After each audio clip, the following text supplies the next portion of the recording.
6.1। कैसे जोड़ेंगे? एक इसका तरीका ये है 3.5, 2.3।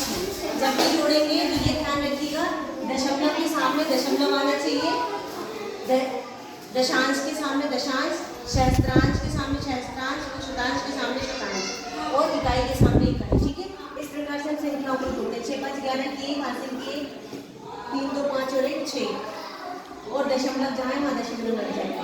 इसको जोड़ने का एक और तरीका है 3.5। इसको हम क्या लिख सकते हैं?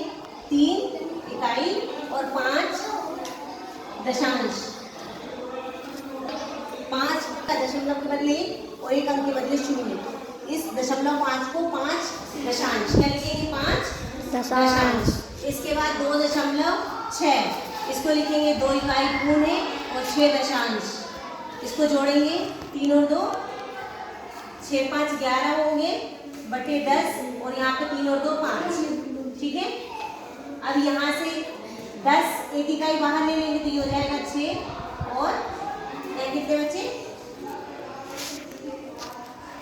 10 हटा देंगे तो 1/10। 1/10 ये आएगा आंसर हमारा। इसको हम 6.1 लिख सकते हैं।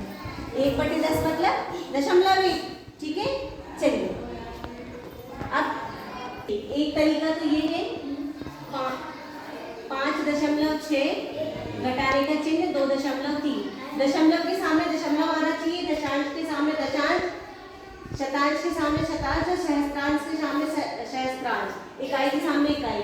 तो 6 से 3 घटाएंगे 3 आएगा, 5 से 2 घटाएंगे 3 आएगा, दशमलव वाली जगह पे दशमलव लगाएंगे।